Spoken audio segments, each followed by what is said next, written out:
धाने हो प्रभु चलल तई साइकिल नहीं तो का उखाड़ी तो राम प्यारी। देख दिमाग के माई बहन मत कर बाबू। देखिए गलुआ ए हो हमार राम प्यारी, बीच रास्ता में बेइज्जती मत कर, चाहे चढ़ जो। देख गलुआ चढ़ गल। अरे गजब, ये तो हर तब राम प्यारी बात मान रहा हो। हमार बात काहे नहीं माने, जो रोज हम भेड़िया के दवा खिलाइला भेड़िया के यही से मान लो। चल तो भाई चल खराब चलो हम बैठा चलिए चल चला चल चलो एकदम हर हरा के कुदाओ ना कुदा सैया लइका नियन सूत जाता तोरा। अब हम संतोष पागल नहीं यो शेर सैया लइका नियन सूत जाता तोरा।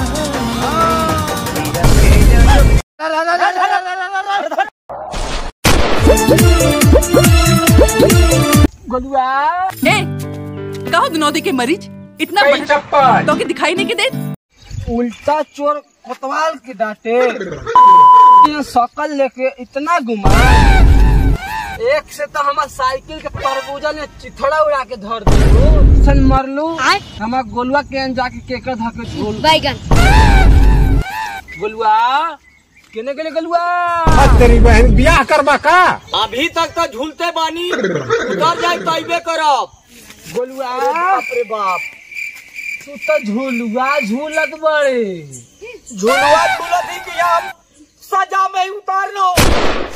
अभी रुक जाओ, अभी टीबीएस रानी से फरिया के आवत थी, अब तोरा को उतारे के उपाय लगा। अरे नहीं उतार के जाइए हम जा। अरे उतार रे आई और हम चलिया जा रहा रे।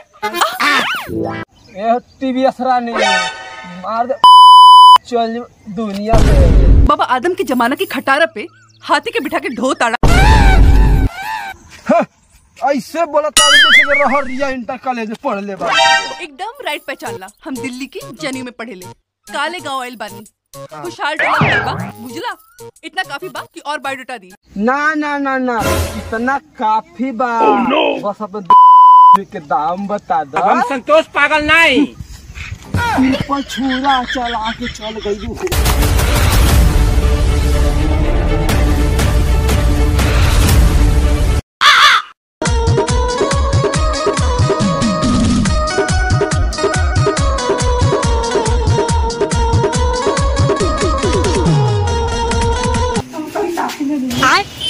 कौन सी टाफी लेंगे आप? दे दीजिए, कोई बच्चे लोग बहुत पसंद करते हैं, 4 रुपए दे दीजिए। अब हम संतोष पागल नहीं। ये है चिंगम में दे दीजिए अंकल। तेरी बहन ब्याह करबा का? बहुत पसंद करते हैं बच्चे लोग, घर से जाते हैं। क्या करेंगे समझ सकते हैं, बच्चे हैं। लग रहा है ज्यादा गिर एक देसी दे दिए। हाँ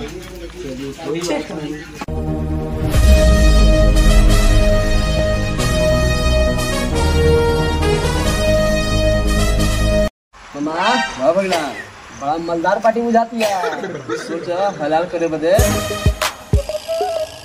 वो का।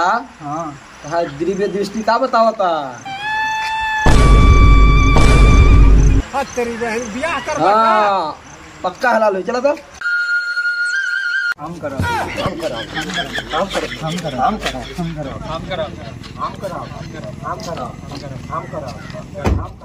हमार गाड़ी से का कर फोटो हम करब। मैडम जी रउआ से बियाह। तेरी बहन ब्याह करबा का करबे रे? मैडम रउआ से बियाह का भइलो का भइल काय छोड़ दाओ नहीं दीजिए। है तू बताओ हमन दोनों में से गोर कौन है? गोर कौन बा? गोर लेके ओकर बात छोड़, मैटर का भाई बैगन। मैडम जी से हम बियाह करब। मैडम से बियाह करबे? नहीं हम करब। ए मामा एन जो मैटर फरियावत हम तन साथी करके ई बताओ तोहर कौना से मर्जी बस शादी करे के?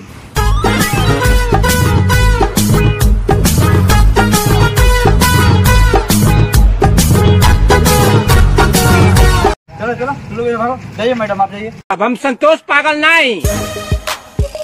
हम ले सब आज ओकर मन से उदय जैसे उदय वैसे लेवे के। ठीक बा? जैसे बाटब हम आँख मुंह निकालत है जेकर नसीब में जोन है। अब हम संतोष पागल नहीं। ला चोर हाँ, तेरी बहन बियाह करबा का। ई मामी खातिर मंगल सूत्र हो पहिन हमन हिसाब में हम कान दिए ई कहू मामा हां चल एक से पूछो हमारा नहीं मिल तो का रे मिलता रुक जो ले तोर मेहरारू के चप्पल टूटल रहो न ले ई हमरा चप्पल पड़ लो रे चप्पल हो चल पहले ला काम मेहरारू के मेकअप खातिर आईना आईना अब हम संतोष पागल नहीं। बैग हमारे हिस्से खसकल का लगत हेलो गाइस ये वीडियो पसंद आया होगा तो मेरे चैनल को सब्सक्राइब कर दीजिएगा और लाइक भी कर दीजिएगा और शेयर भी कर दीजिएगा। इसका पार्ट 2 कमिंग सून भी आने वाला है तो हमारे चैनल को सब्सक्राइब कर दीजिएगा। तो मिलते हैं पार्ट 2 में, तब तक ले बाय बाय।